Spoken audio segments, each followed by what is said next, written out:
Kallid vaatajad, kallid kuulajad, te kuulate järjekordset Sõdurilehe podcasti episoodi. Seekord mingil määral kindlasti väga erilist, kuna külla on tulnud meil terve perekond. Tervist, perekond Kirss. Tervist. Tere. Väga meeldiv on teid siin Sõdurilehe podcasti stuudios terves koosseisus siin vastu võtta. Et plaanis on teha teie kui siis nii-öelda, võiks öelda, et selline Kaitseliidu musterperega, selline väikene intervjuu jutusaade, kuidas te kõik sellega seotud olete, et kuna teid on siin kohal niivõrd tore arv, siis see saab nii-öelda siis tehniliselt väga huvitav väljakutse olema, aga võtame selle kindlasti vastu. Nii et suured tänud, et tulite ja kuulajad-vaatajad, eks te siis nautige intervjuud. Ei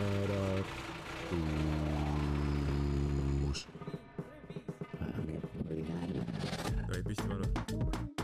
Kevavat hetke. Või kuulub siia.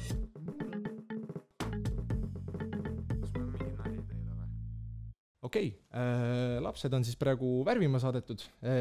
Kõigepealt räägiks natuke teiega juttu, et alustaks teiega. Taavi, väga meeldiv on tutvuda. Erialalt päris huvitava ametiga nii-öelda igapäevaselt tegelete. Olete siis piloot ja samal ajal aktiivselt ka Kaitseliidus. Kuidas need kaks asja omavahel nii-öelda üldse käsikäest käivad? Ma ütleks, et väga edukalt käivad, sest valdkond on tegelikult üsna sarnane.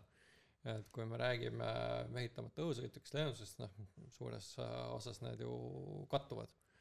Et ka täna nüüd Kaitseliidu tegevuses, kus me siis üritame seda valdkonda arendada, siis näen üsna igapäevaselt, et võetakse asju tegelikult üks ühele lennundusest üle, suurest lennundusest, tsiviillennundusest siis. Ja nõuded, treeningmaterjalid, sellised ohutuse eeskirjad ja nii edasi, nad on vägagi sarnased. Ja ütleme siis sellised head droonioperaatorid tegelikult peavad ka omama mingisuguseid elementaarseid lennundusalaseid teadmisi, et selles valdkonnas üldse efektiivselt toimetada. Kumb teie jaoks enne tuli? Kas lennundus või Kaitseliit? Ütleme siis niimoodi, et Kaitseliidus olin ma enne, kui ma päriselt lennundusse sisenesin. Aga lennunduse selline huvi ja mõte oli kaugelt varem juba. Et juba üsna väikesest peale teadsin, et ma tahan saada piloodiks ja et ühel päeval ma sellega teoks teen, ükskõik mis hinnaga. Teoks see sai. Kaitseliiduga liitusin ma 2006. aasta detsembris ja Lennuakadeemiasse siis sain lõpuks 2010. aasta suvel. Ja enne seda olin siis ka noortes kotkastes mingil määral lennukitega kokku puutunud.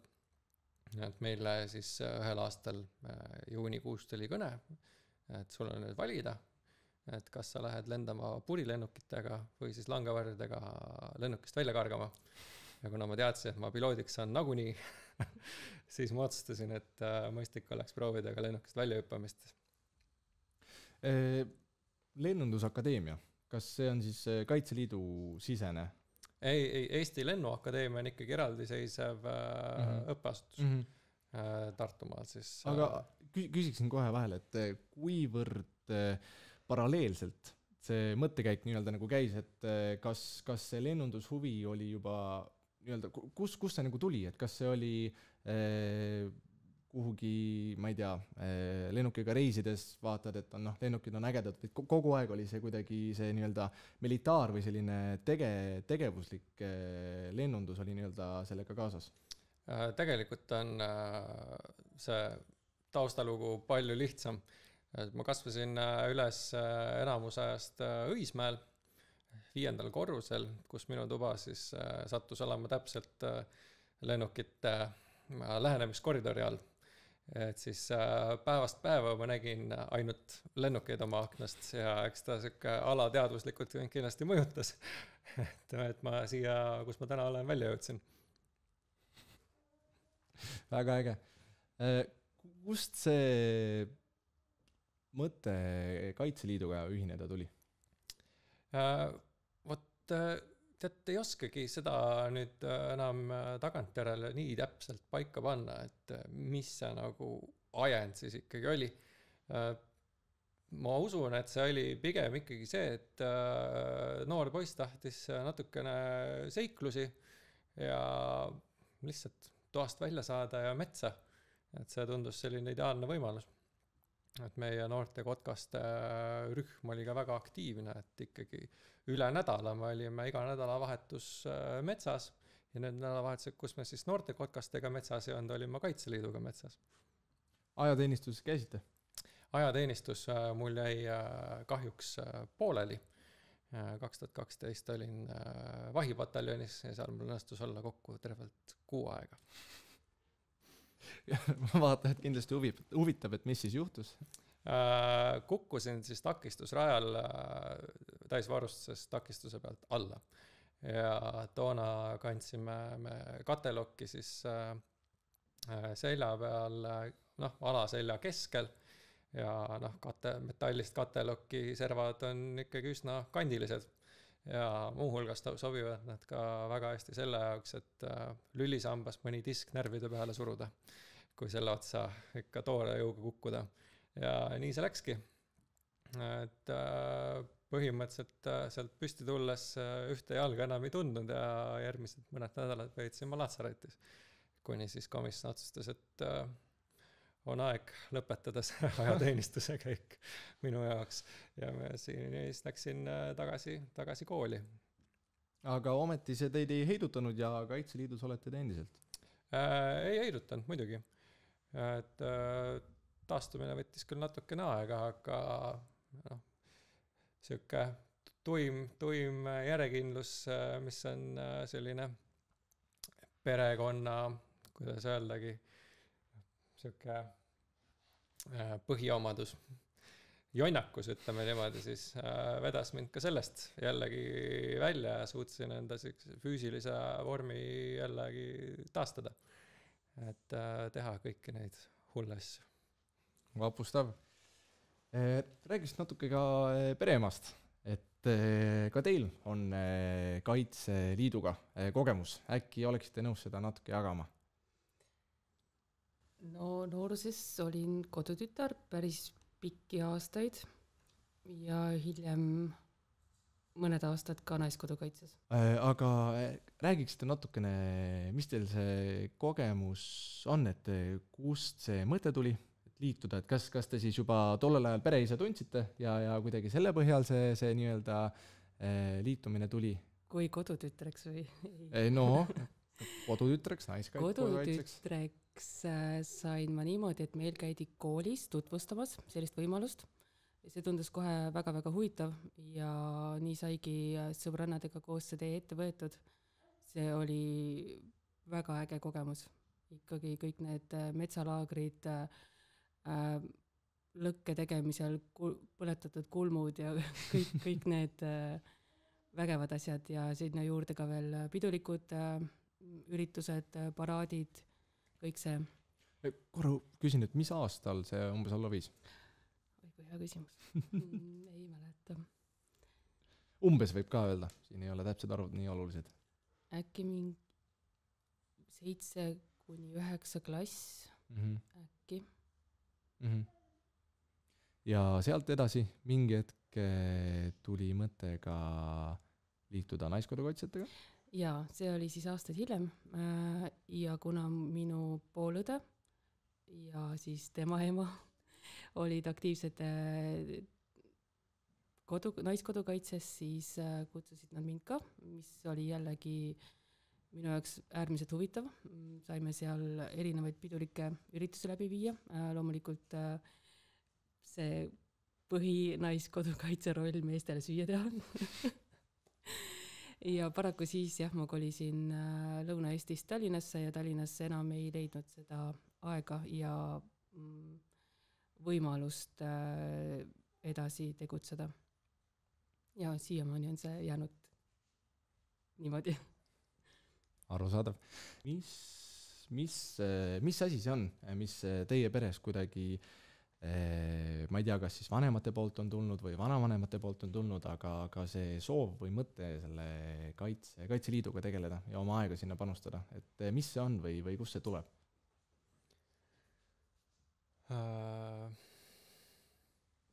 Sellele on väga keeruline niisugust head lühikest vastust anda.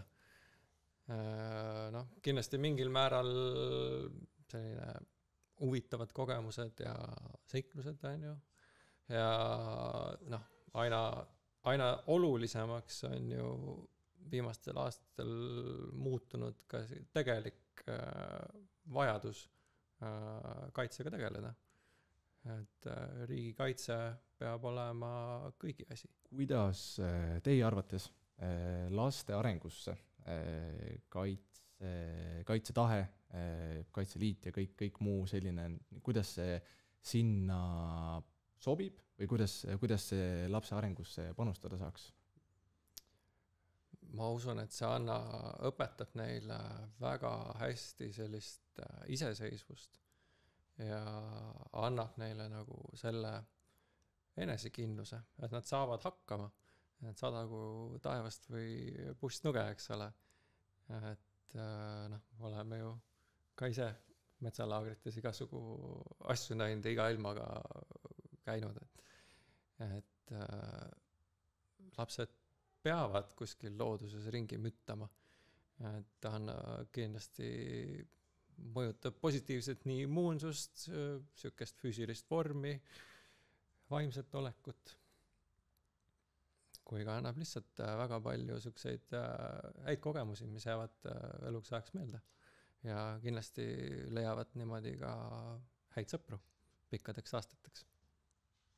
Kuivõrd palju on teie tsiviiloskused, mis teil on, ja oma erialaoskused, kui palju need Kaitseliidus reaalselt rakendust leiavad? Üsna suures ulatuses, et kuna mind määrati ka sellele mehitamata õhusõidukite või ütleme siis, et drooniülema kohale, et siis seal on vajalik ka kaasa rääkida selles osas, et kuidas me nüüd siis seda droonindust oma riigikaitses üles ehitame, mis meil vaja on ja kuidas seda kõike tegema peaks.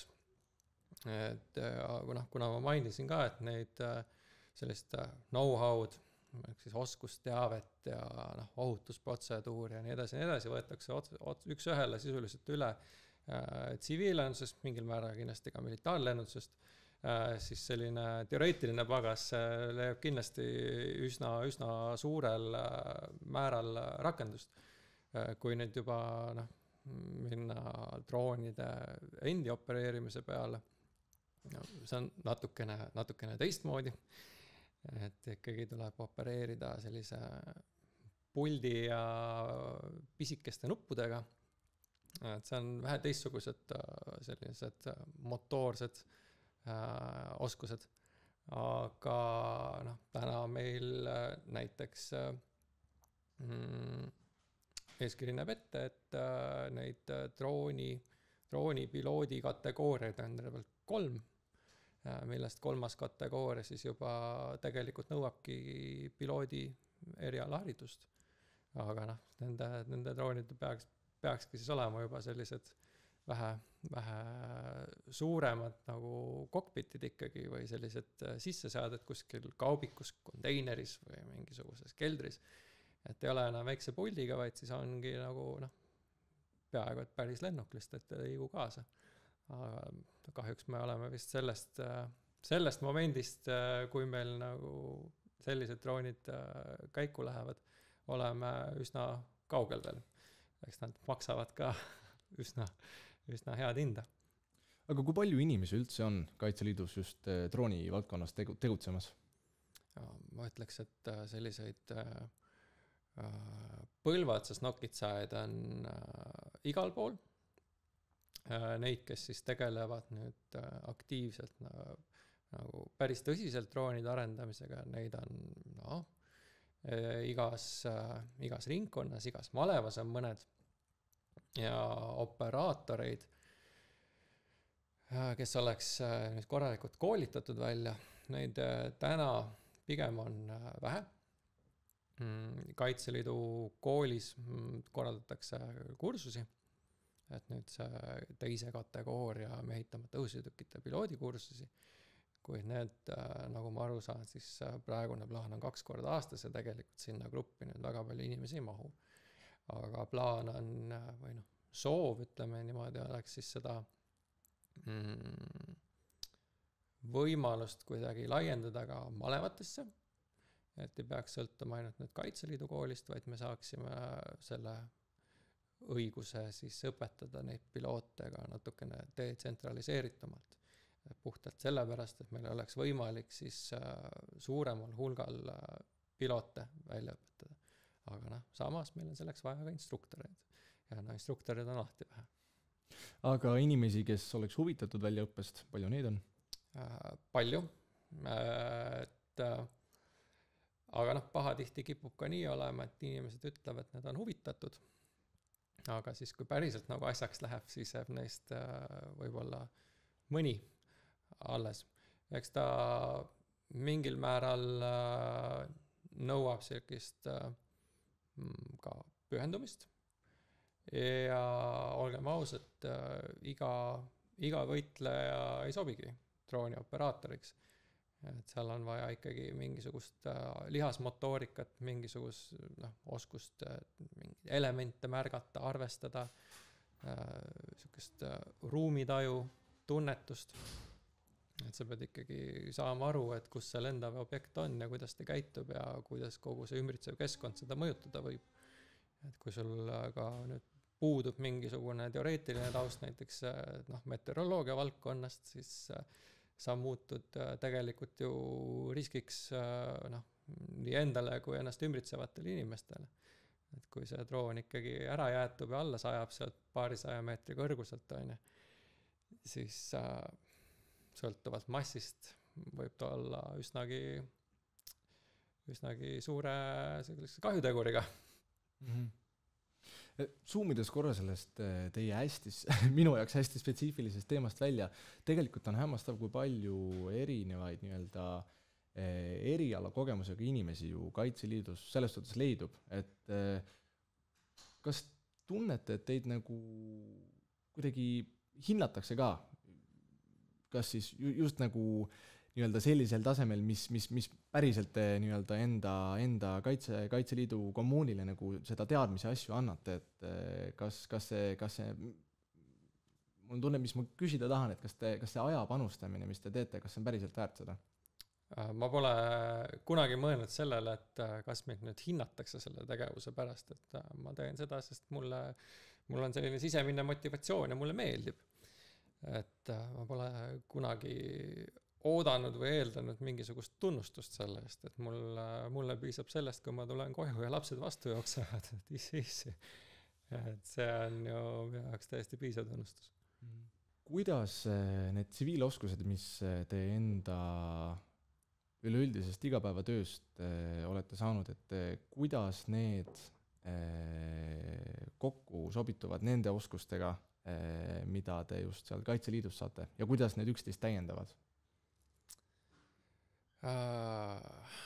Just siis eriala mõistes, et seal kindlasti on, ma kujutan ette, et probleemid ja sellised mõttekohad, millesse te jooksete, et need on kindlasti väga erinevad. Jaa, absoluutselt, et ka need sõidukid, millega ma opereerin, on vägagi erinevad, et kui ma oma igapäevatöös mul on mingisugune probleem, siis mul on tehnikud selle jaoks, kes selle probleemiga edasi tegelevad. Pärast seda, kui lennuk on muidugi ära maandatud ja kõik on ühest tükist sealt välja lõtanud, kuid siiski.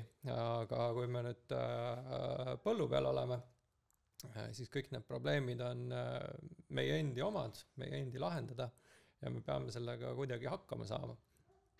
Et ma usun, et see kasutegur ongi pigem selline mentaalne, et selline külm rahu, et lennuki roolis istudes, et noh, et alati võiks natukene nagu hullem olla, et ma võiksin praegu kuskil liivases vett täis voolanud kaevikus olla, on ju, väljas 4-kraadise külmaga, on ju, ja täiesti nälginuna, aga ma ei ole, et noh, tegelikult on ju kõik hästi. Ja noh, teisalt ka nagu vastupidi, et noh, sa oled seal ära külmetanud, läbi märg ja noh, kõht on tühi ja pead midagi tegema, siis see on ikkagi nagu see enesekindlus, et sa saad hakkama sellega. Et sul on olemas need teadmised, need vahendid oma ülesande täitmiseks. Ja see on hea tunne. Absoluutselt. Kui palju nüüd nii töö kui ka Kaitseliidu kõrvalt teil üldse perega aega koos veeta on? Ma kujutan ette, et mõlemad võivad olla päris nii-öelda ajamahukad. Ma ei näeks seda nüüd nii kontrastsena, et me oleme ikkagi sellise üsna, ma ütleks, et üsna paindliku graafikuga olnud vähemalt senimaani. Et kodus saab ikkagi täitsa edukalt olla ja aega veeta. Et seda probleemi, kus nüüd nagu kogu aeg ära oleks, et seda võib-olla polegi nagu olnud. Aga noh, samas see on ka suhteline, et me oleme mõlemad lennunduses, et me oleme nagu harjunud sellise eluga, et kus sa oled regulaarselt iga nädal oled kuskil lähetuses mitu päeva ja sa oled jälle tagasi, et kindlasti mõne inimese jaoks on seda liiga palju, meie jaoks on see nagu normaalsus. Nii käibki. Ja ma ei tea, kas siis soovituseks või innustuseks, mis te ütleksite teistele inimestele, kes on juba tükk aega mõelnud, et kas siis Kaitseliidu ja millegi sellega nagu liituda, aga ma ei tea, kardavad, et ajaliselt lihtsalt ei mängi välja või ei suuda kuidagi ennast ära jagada? Et ma ütleks, et kindlasti proovige ära. Tegelikult teilt ei oodata nüüd ju seda, et te 24/7 istuksite kuskil kaevikus püssiga valves. Ikkagi tegevust on aasta peal ära jaotatud ja kõik saavad aru, et inimestel on oma professionaalne elu, oma koduelu ja kõik ei jõuagi igale poole. See on täiesti okei. Et vastavalt oma võimetele, vastavalt oma nagu huvidele leitakse kindlasti ka see nišš, kus saab panustada ja noh, kui ei saagi, siis üldse põllulge alati võib olla ka toetaja liige, et alati võib meie üksus toetada. Soovitan soojalt. Et neid võimalusi on. Ja noh, tuleb julgeda ka küsida, et minnagi sinna oma kodumaalevasse öelda, et tere, et mul on siuksed oskused ja sellised huvid, et mida ma teha saaksin. Ja ma usun, et need võimalused leitakse teile. Ja kui kohe esimese inimesega ei õnnestu sellisele jutule saada, siis küll tuleb mõni järgmine, kes teab paremini. Ehk siis kõigile inimestele, kes praegu hakkasid mõtlema Kaitseliiduga liitumist, siis jah, ma eeldan, et veebi teil on vist kõige lihtsam oma kodumalev kõigepealt üles leida ja siis sealt poolt juba edasi ühendust võtta. Et kindlasti on väärt asi, mida teha. Kas teil on mõni, kui ma niimoodi järsult küsin, et mõni põnev või selline kummalisem seik, mis teil on Kaitseliiduga seotud, just selle oma kuidagi selle nii-öelda drooni poole pealt, et kui, noh, ma võin nagu kontekstist rääkida, et mina, kes ma tulin nii-öelda ajateenistusse, droonidega kunagi ei ole nagu kokku puutunud ja kui ma siin aeg-ajalt pean erinevates kohtades käima, filmima asju tegema, siis ma ütlen ausalt, et no õnneks mu pädevus on kindlasti tõusnud, aga alguses kogu see nii-öelda kõigepealt tutvuda selle uue kõige suure maailmaga, mis on nii-öelda droonid, et sellega nii-öelda nagu harjuda ja kõik need lennundusreeglid ja asjad ja kui mitu korda ma olen jätnud mingisuguseid akusid asju maha ja kõik nagu sellega, et kuidas nagu teil, ma eeldan, et teil probleemid on kindlasti natuke pädevamad kui minu omad, aga kuidas selle nii-öelda teise keskkonna ja selle nagu harjumisega teil olnud on? No, eks seiku on mitmeid, ma ütleks kohe, et akuprobleeme meil ei esine. Et sellega me oleme tegelenud. Küll aga eks meil on üks tiiviku probleem on, mis viis meid kevadtormil väga lustaka seikluseni. Nimelt suutsime siis lennata oma drooniga vastu puud ja siis purustada mõni tiivik. Probleem nagu probleem ikka, iseenesest peaks olema üsna elementaarne, et kohvris on ju sul ka varutiivikud. Neid meil kahjuks tuli välja, et ei olnud. Mis tõttu võtsime siis oma positsioonid ette sõidu naaberüksuse juurde, kus me teadsime, et on siis ka mõned droonioperaatorid, kes lendavad umbes täpselt samasuguse drooniga nagu meie. Ega kindlasti võiks olla mõni varutiivik. Mis me siis kohale saabudes leidsime, oli see, et asukoht, kus oleks võinud olla naaberüksus, oli tühi. Nendest vähemalt, küll aga oli seal terve siis kompanii suurene üksus vastutegevust, kellega meie siis oma ulja droonitiimiga kahevõitlusse asusime 4 versus 90 professionaalset Taani sõjaväelast, kes liikusid nagu noored gasellid kuskil Aafrikas, et oli põnev, oli emotsionaalne, selline laengut täis 5 minutit, kuni siis vahekohtunik tuli ja ütles, et me oleme kõik surnud. Kuigi ma ütleks, et ma võtsin ikka vähemalt 10 maha. Nagu ikka. Aga saabi võista meil toona kaasas ei olnud, et pauk moonaga ja siuke kohtuniku silmajärgi tegevus, et eks ta natuke ebaaus ja kallutatud oli. Et ma usun, et me kindlasti võitsime tegelikult. Ei, absoluutselt. Aga no ses suhtes ega vastutegevus kunagi ei sure, et see on põhireegel. Paraku see on nii, aga samalt kevadtormilt oli meil siis ka selline vahva ülesande sooritus, et kus me veetsime sisuliselt terve päeva kuskil Võsasse pugenult ja meie ülesanne oli siis markeerida ära, kust tulevad vastutegevuse kolonnid, keda siis toona etendasid, kui ma nüüd õigesti mäletan. Taanlased juba mainisin, seal olid minu arust ka itaallased, prantslased, mõned britid ja nii edasi. Ja meie ülesanne oli siis muuhulgas ka kaitsta Kuusalu lähenevat siis motoriseeritud üksuste eest. Kahjuks siis hiljem tuli välja, et kogu meie selle töövili, mis oli siis väga kenasti täistriigitud kaart kõigist üksustest, nende asukohtadest ja nii edasi, et ei leidnud kaudtulüksuste poolt rakendust, mis tähendas seda, et meist kõigist sõideti lihtsalt üle. Aga eks ta on õppetund kõigile, et tuleb veenduda, et sellised võimed on kenasti integreeritud siis oma üksuse tegevusse. Et selliseid nagu komistuskohti ei tekiks. Et võib-olla oleks jäänud ka olemata meie seiklusrikas 5 minutit seal taanlastega, aga võib-olla oligi hea, et see oli, et saime ka pauku teha. Et üldiselt, kui drooniüksus peab pauku tegema, mis on midagi väga halvasti. Aga eks me tahame ka aega, et põhjusta oma püssi puhastada. Just nii. Meil juba vaikselt siin stuudios hakkavad pisim perenooruk on juba hakanud oma teed siia laua alla leidma, ma kiiresti vanemate poole pealt lõpetaksin sellise küsimusega, et teie hinnangul, kui kõrgel tasemel on Eesti drooniindus, drooniüksused?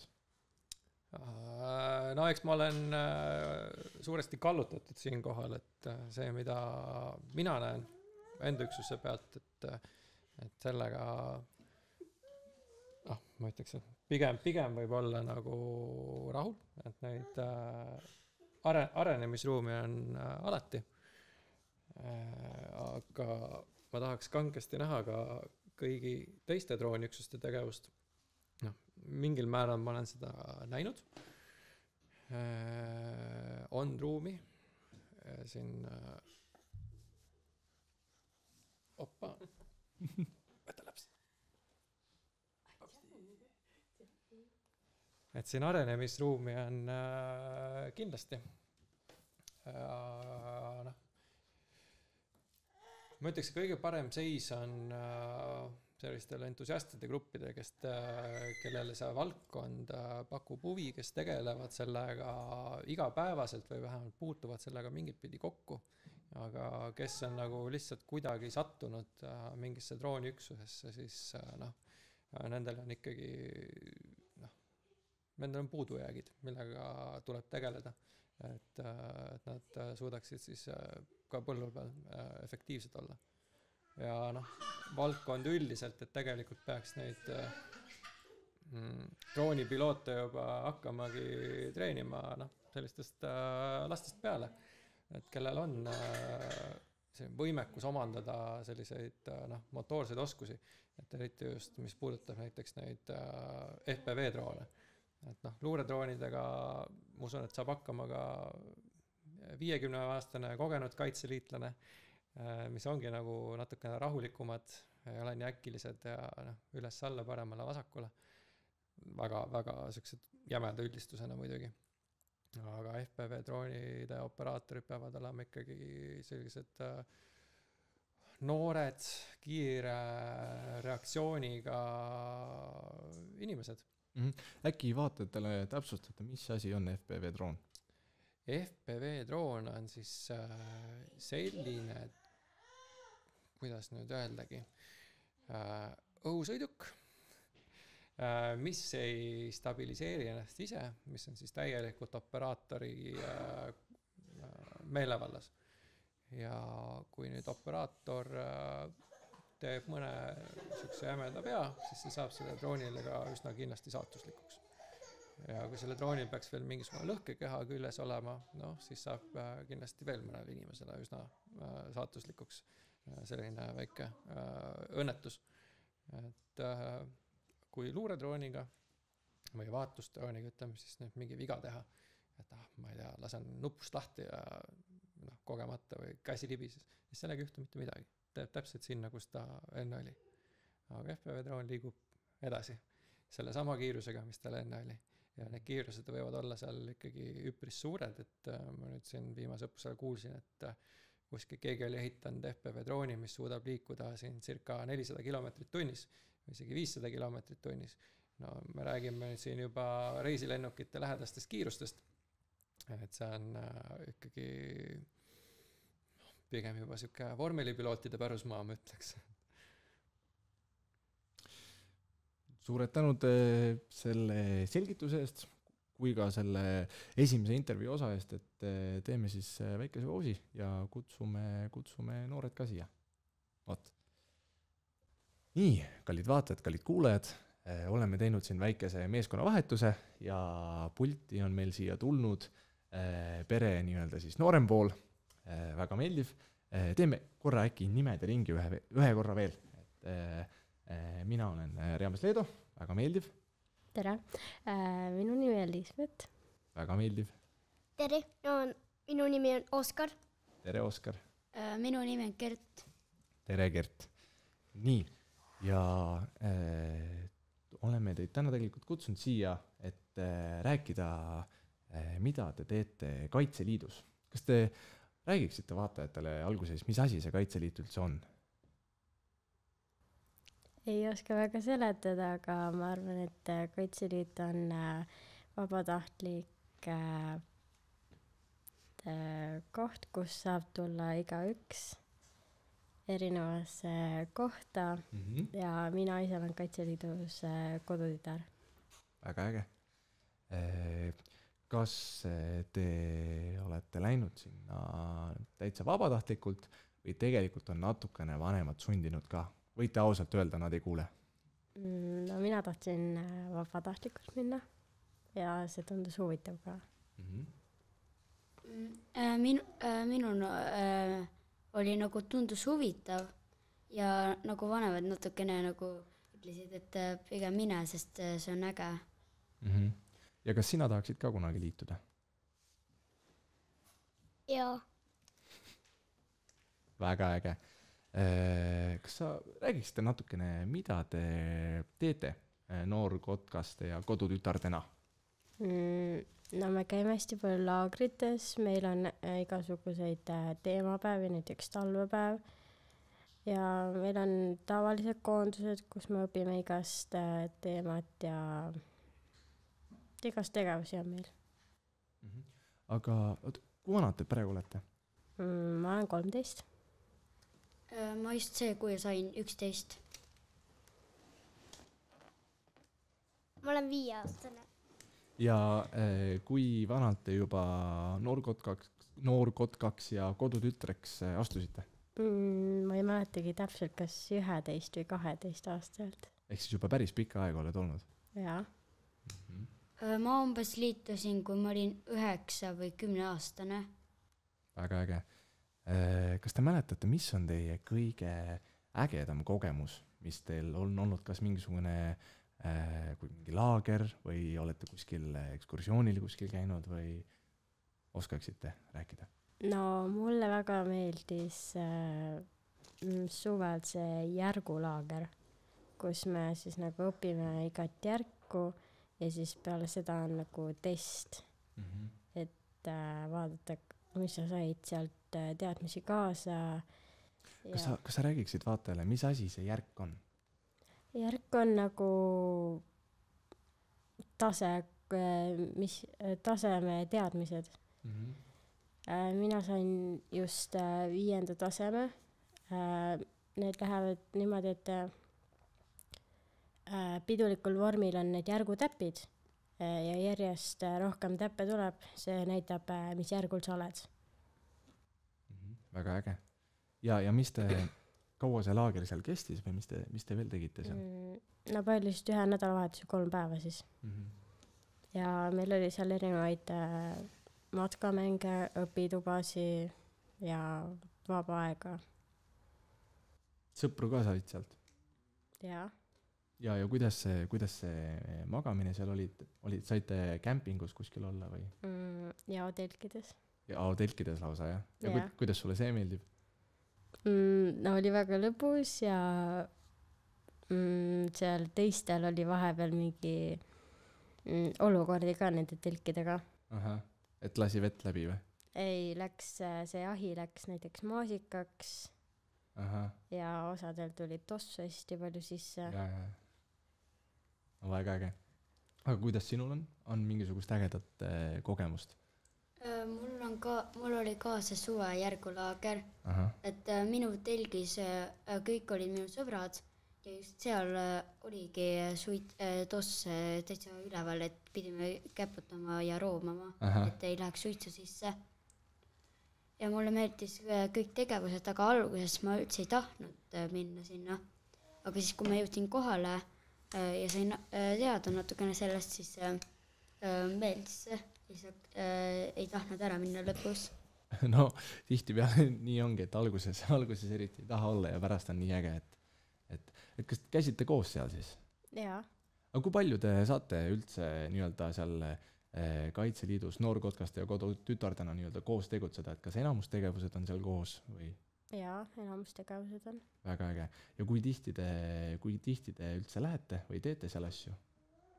No iga kuu on mingi üritus, kas siis laager või mingi teemapäev ja no igas tegevusi, aga koondustel me ei käi eriti koos.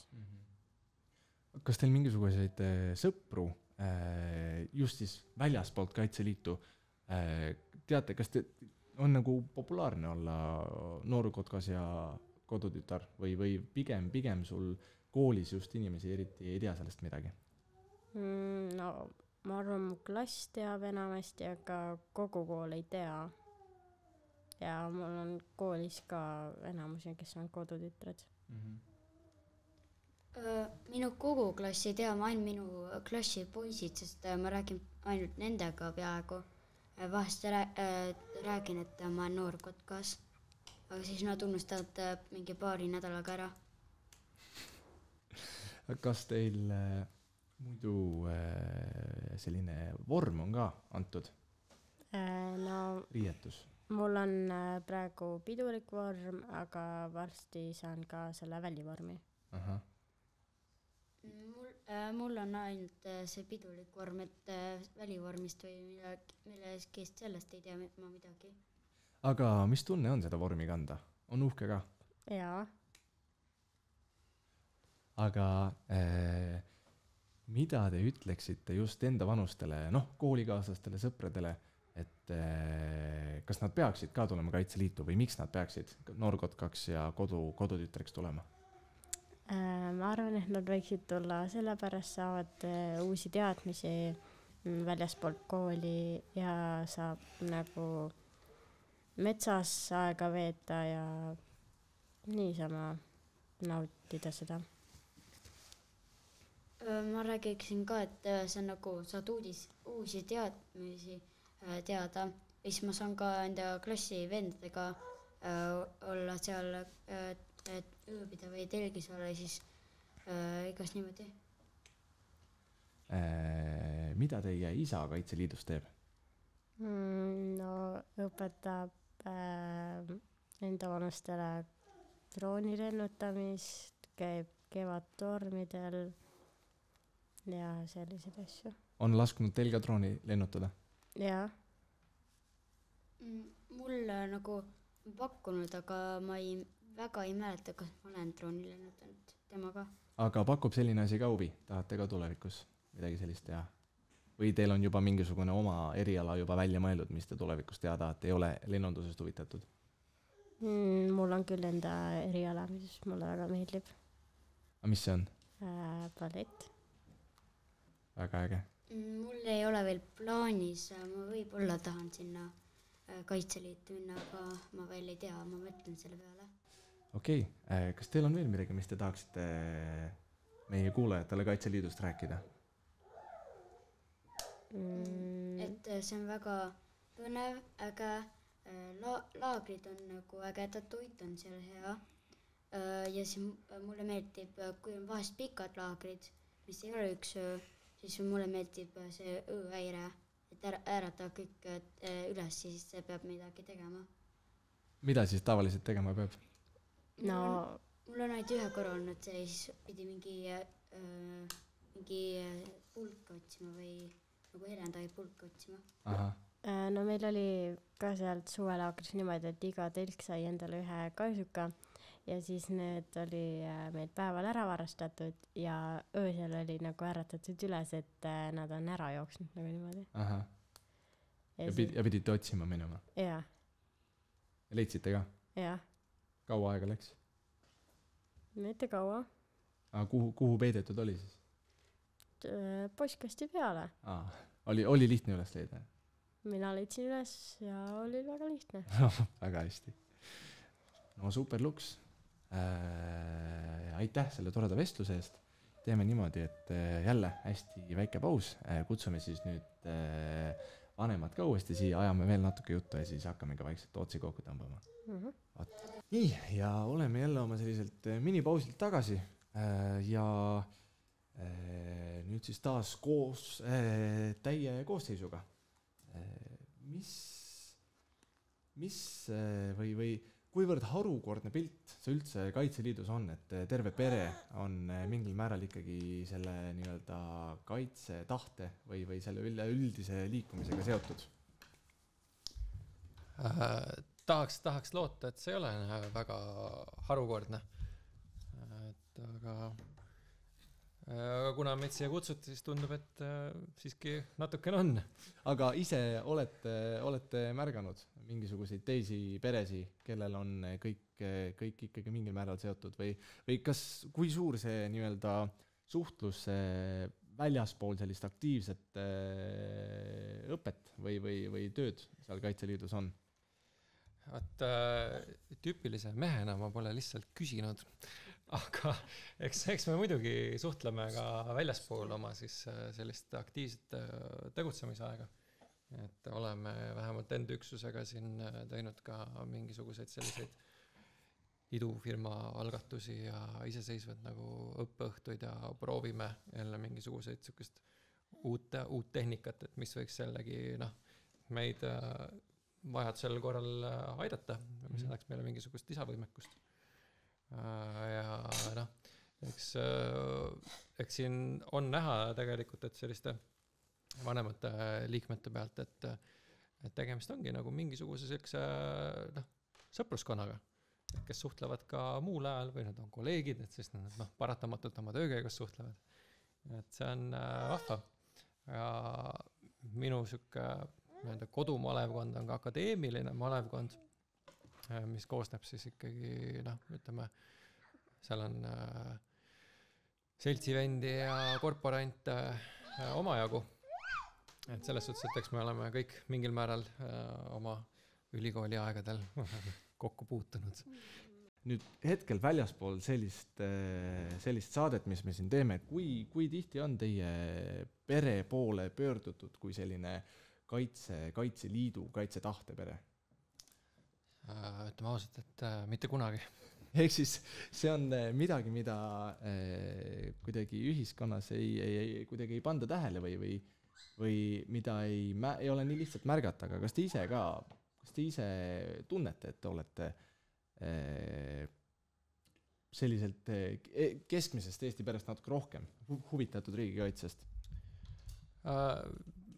Me pole nagu sellele niimoodi mõelnud ja sellele lähenenud, et mingisugust sellist tunnustust või nagu tähelepanemist oodata. Et nagu ma ka enne rääkisin, et kui inimesele enda siuke nagu sisemine motivatsioon ja ta tahab seda teha, siis miks mitte. Et alati ei pea mäng käima mingite medalite pärast. Et see on, jah, põhimõtteliselt nii ongi. Kas Kaitseliit muidu, kas tal on mingisugune osalustasu või kõik see, et just mõeldes keskmisele noore huviringile, sest tänapäeval need tasud on suhteliselt nagu kõrged, et millised plussid või miinused just Kaitseliidul on selle näol? Ma ütleks, et Kaitseliidu aastamaks on küll kõige parem investeering oma huvitegevusse, sest see on lihtsalt väga madal. Et me räägime siin mingisuguses suurusjärgus 12 eurot aastas. Et kui sa selle eest saad siin sõidutatakse mitu korda metsa matkama, antakse sulle selleks riided ja ka head sooja lobi, siis miks mitte? Et see on kindlasti seda väärt. Ja eks olen ju näinud siin viimase, mis ta on siis juba 18 aastat, et 18 aasta jooksul, et kuidas on ka kogu see varustatus paranenud ja üleüldse kogu korraldus. Siis täna on, ütleme, siuke oma minimaalse panusega sa saad ikkagi päris sellise stardiks hea komplekti, millega siis oma sellise, kuidas öeldagi, et kas mõne jaoks on see selline riigikaitse hobi on ja teise jaoks võib-olla kutsumus, aga ütleme siis, et sellise riigikaitse hobiga tegeleda. Lapsed ennist mainisid, et paar korda kuus ikkagi midagi toimub, kas reaalsuses, kui palju neid nagu pakkumisi tuleb, et mis see ajaline maht noortele nii-öelda reaalsuses nagu pakutud on ja ma eeldan, et mingid asjad kindlasti on ka pere logistiliste põhjuste tõttu peab nagu kas ära ütlema või siis edasi lükkama, aga mis see maht reaalselt on, mida sa sealt Kaitseliidust just noore perspektiivi pealt saad? Ma arvan, et see vägagi sõltub siis kodumalevast ja sellest rühmast, noortel eriti, et kas jäädakse nüüd ootama seda, et siin mõni pealik veab eest on ju ja korraldab kõik ära, mida paratamatult sellise elutempo ja kõigi tegemiste juures alati oodata ei saa, sest nagu ma ütlesin, instruktorid on alati liiga vähe. Et ma mäletan, et omast ajast, et meie võtsime ise initsiatiivi ja enamus nendest väliüritustest oli ikkagi meie enda korraldatud. Et see rühmapealik jäi sellest nagu täiesti eemale. Noh, seetõttu me olime ka üsna tihti ikkagi kuskil metsas või põllu peale tegime midagi. Et kindlasti jah, et kogu see tegevus õpetab ka noortele initsiatiivi võtmist, mis on elus kindlasti hindamatu väärtusega, eriti kui me tahame, et meil tulevikus oleks siin palju ettevõtjaid ja insenere ja arste ja nii edasi. Selleks on vaja julgust ja initsiatiivi. Ja aga kui olete lasknud lastel rahulikult diivani peal lesida, siis sükest nagu tulemust ei saa ju reaalsuses oodata, sest meil puudub nagu selline vaimne nagu vajalik, kuidas öeldagi, tuum, et millegi peale tuleb kogu see asi ju laduda, aga kui vundament on puudu, siis see maja ei saa ju püsti seista. Ma olen teiega täiesti nõus. Ja siia lõpupoole esitaksin sellise kogukonna küsimuse, et lisaks sellele kogule nii-öelda kaitsele ja sellele turvatundele, mis Kaitseliidust ja sellega tegelemisest nagu kaasa tuleb, mis teie arvates on Kaitseliidul, mis teie arvates kogukonnale sealt nii-öelda kaasa tuleb, just teie lähedastele inimestele, et olgu siis teie sõbrad, sugulased, teie naabrid, et mis te arvate, mis väärtus Kaitseliidul selles valdkonnas on? Ja ootan ka lastelt vastust, nii et võite natuke mõelda. Mina tahaks pakkuda, et võib-olla mingil määral selline turvatunne, et inimesed teavad, et keegi on ikkagi sul naabermajas või kõrvalboksis või kõrvalkorteris on ju, et aktiivne riigikaitses ja valmis tegutsema, kui mingisugune hädaoht tekib, on ju, et see ei pea olema mingisugune sõjaline rünnak, see võib olla looduskatastroof, metsapõleng, on ju, mingisugune, ma ei tea, gaasiplahvatus on ju hästi paljude kannatanute. Et on keegi, kes oskab ja saab ja tahab teha. Et nad ei pea tundma ennast isoleerituna. Ja kindlasti ka maal elades on ju, et kus on elektrivarustusega ei pruugi olla kõige parem, mis tõenäoliselt sellel kaitseliitlasel võib olla see generaator, ma kindlasti usun, et püsivalt maal elavad inimestel on nagunii mõni generaator natukene paremad varud kui linna inimestel, kuid siiski, et on nagu mingisugune selline lisa turvalisuse kiht, et eriti kui me näeme, kuidas meie politsei ja päästeinistused ei ole sellise rahastusega, nagu nad võiksid olla ja kuidas neid inimesi tegelikult on liiga vähe, siis see kaitseliitlase roll muutub kindlasti mingi hetke paratamatult oluliselt suuremaks. Et ka selline enda kogukorra silma peal hoidmine, et isegi täna siia sõites, ega see liikluskultuur on meil nagu ta on olematu, et väiksemas sellises kogukonnas linnast eemal on võib-olla sellist turvakihti kaitseliitlastel lihtsam pakkuda, et linnas elades võib-olla mitte nii palju, aga kuskil mujal kindlasti.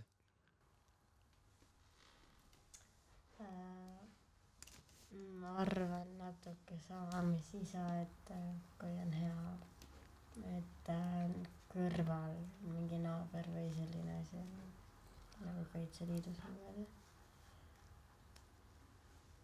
Ma arvan, et nagu ma väga küsimusest aru ei saanud, aga ma arvan ka, et on ma arvan sama, mis nemad ütlesid. Et on hea, kui sa tead, et on keegi lähedal, kes julgeb sind aidata ja teab, mida teha. Väga äge. Ma ei tea, kui külalistel veel midagi lisada ei ole, siis ma tegelikult vist hakkaksingi siin vaikselt otsi kokku tõmbama. Perekond Kirss, veel kord suur tänu, et olete siin täiskoosseisus kohal, mis sest, et siin õhtu on juba päris hiline ja ja aitäh, et olite nõus oma aega meile panustama. Tänan ka teid, kallis vaataja, et kuulasite selle toreda pereloo lõpuni ja jah, kui see lugu inspireeris teid veel rohkem riigikaitsesse panustama, nagu kuulsite, saab seda teha erinevat viisi, nii Kaitseliiduga ühinedes kui ka tulla kas siis ajateenistusse või lausa tegevteenijaks, aga eks seda saate juba rohkem teada, kui natuke internetis ringi vaatate. Ja jah, mina tänan, eks nagu ikka jälgige meid Instagramis @kaitsevagi.edf, YouTube'i kanalil Sõdurileht, Sõdurilehe podcast ja ka Facebookis ja eks järgmise korrani. Aitäh teile!